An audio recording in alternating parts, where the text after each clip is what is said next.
बहुत ही कॉमन बात है।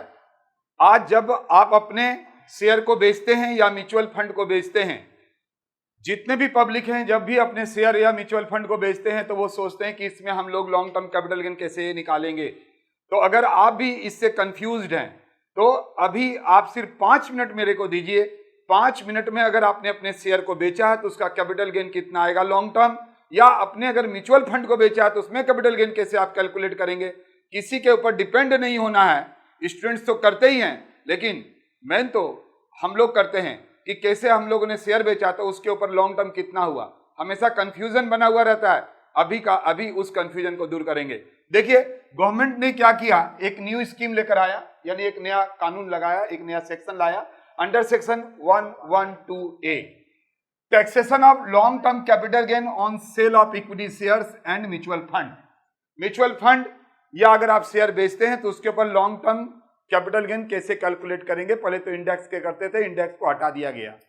उसके लिए रेट लॉन्ग टर्म अगर आ जाता है तो 10% टैक्स लगेगा और सरचार्ज उसके ऊपर टैक्स के ऊपर 4% लगेगा। लेकिन अगर आपका long term capital gain 1 lakh से ऊपर हुआ है तो 1 लाख के नीचे हुआ है तो पूरा का पूरा आपको छूट मिल जाता है, एग्जम्प्ट मिल जाता है। आप बोलेंगे सर बकवास बंद कीजिए, सर बताइए कैसे कैलकुलेट करेंगे। अरे क्या वही तो बता रहे हैं, लेकिन जब तक आप नहीं जानेंगे तब तक कैसे होगा। Step 1 sale consideration. अरे आपने जितने में शेयर बेचा है, मान लीजिए आपने अपने शेयर को 2 लाख रुपया में बेचा, चाहे वो टीसीएस हो, रिलायंस हो, कोई भी शेयर को आपने 2 लाख रुपया में बेच दिया। पहला स्टेप में लिख दीजिए, डिडक्ट लेस कीजिए हायर ऑफ द फॉलोइंग। एक वर्ड है higher of the following. Actual cost, भाई खरीदे होंगे ना, मान लीजिए आप उसको 10 साल 15 साल पहले खरीदे होंगे, 20,000 में अगर खरीदे होंगे तो 20,000, थोड़ा इसको यहां पर लिख देते हैं 2 लाख रुपया।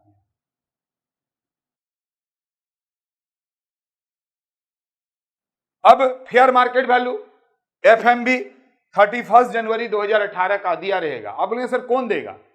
कंपनी खुद देगा, यानी जहां पर आपका डीमेट अकाउंट है वो लिख के देगा। और आजकल तो सब स्टेटमेंट में आते हैं, इसलिए टेंशन का कोई बात नहीं है। गूगल भी करिएगा तो जो शेयर आपने बेचा उसका 31 जनवरी 2018 का हेयर कट वैल्यू क्या था, मतलब उस समय मार्केट प्राइस क्या था, दे देता है। मान लीजिए मार्केट प्राइस उस समय 1,80,000 था, तो दोनों में हायर कौन है? 1,80,000 यहां पर लिखेंगे, 2 लाख में 1,80,000 चला गया, ये 20,000 आपका हो गया long term capital gain on sale of share या म्यूचुअल फंड जो भी बोलिए, तो उसके ऊपर ही टैक्स लगेगा। लेकिन 1 लाख तक तो आपको टैक्स लगना ही नहीं है, तो कहानी खत्म। आइए आपके सीएमए बुक से कुछ सवाल को मैंने लिया है और वो सवाल वहां पर है, अभी तुरंत यहां पर बिठाएंगे और फटाफट निकाल देंगे। ये एग्जाम्पल आपको उम्मीद है समझ में आया होगा। यार कितना में बेचे हैं तो दिया ही रहेगा, कितना में खरीदे आपको नहीं पता है, क्या आपने बेचा तो आपको पता ही होगा। हाँ 31 जनवरी को 2018 को उसका वैल्यू क्या था, अगर अपने को नहीं पता है तो कंपनी खुद देगा, या आप गूगल करके देख लीजिए। तो अगर आपने अपना शेयर बेचा है तो देर क्यों कर रहे हैं, या अगर आपने म्यूचुअल फंड बेचा है तो देर क्यों कर रहे हैं, अपना लॉन्ग टर्म कैपिटल गेन निकालिए ना। हम भी प्रीवियस ईयर में बेचे थे, मेरा बहुत लॉन्ग टर्म आ गया था।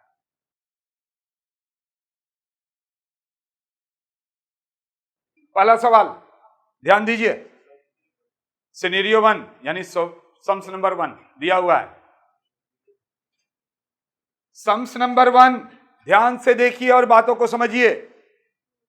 अब अगर यहां पर भी क्लियर नहीं हुआ तो आइए हम 2-3 सिचुएशन आपको दिखाते हैं, 2-3 सवाल दिखाते हैं। मैंने बोला था ना 5 मिनट दीजिए, ज्यादा नहीं लेंगे हम 5 मिनट से। देखिए पहला क्या बोल रहा है, an equity share is acquired on 1 जनवरी 2017। 2017 में आपने कोई शेयर को खरीदा था 100 रुपया में, भाई 100 रुपया में खरीदा था, आपको कॉस्ट पता चल गया ना, ये cost, it's fair market value 31 जनवरी 2018 का वैल्यू दिया रहेगा। देखिए दे दिया 200 और आपने इसको प्रीवियस ईयर में बेच दिया 250 में। अब यहां ध्यान दीजिए जी, यहां लिखेंगे 250, आप लोग बताइए ना यहां पर कितना लिखेंगे, कितना में खरीदे थे? देखिए वहां लिखा हुआ है 100 रुपया में, फेयर मार्केट वैल्यू कितना दिया हुआ है 200।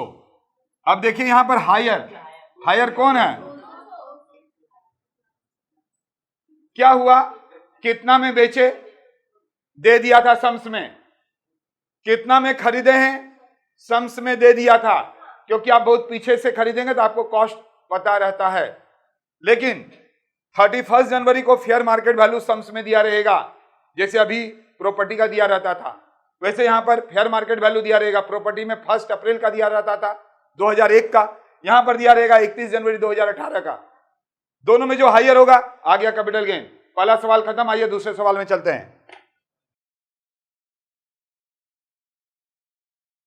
Sums number 2, an equity share is acquired.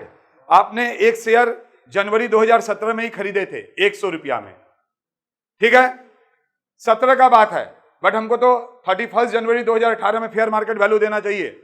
इसका एफएम भी दिया हुआ है, फेयर मार्केट वैल्यू 200, और आपने इसको कितना में बेच दिया?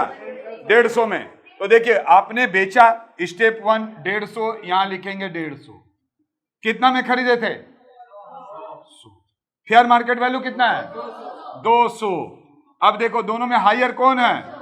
200। अब देखेंगे माइनस में आ जाएगा।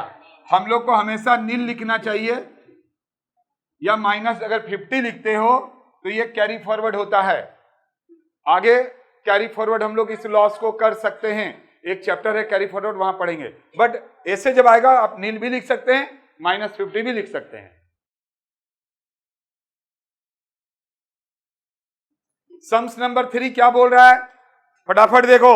An equity share is acquired on 1 जनवरी 2017। 2017 को आप एक शेयर खरीद रहे हो 100 रुपया में। भाई कॉस्ट तो पता चल गया 100 रुपया। It's fair market value, fair market value सिर्फ 50 है, और आपने इसको कितना में बेचा? भाई हम यहां पर कितना लिखेंगे? 150। यहां कितना लिखेंगे?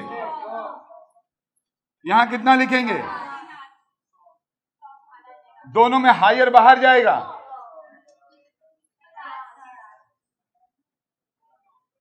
सम्स नंबर 1 2 3 खत्म।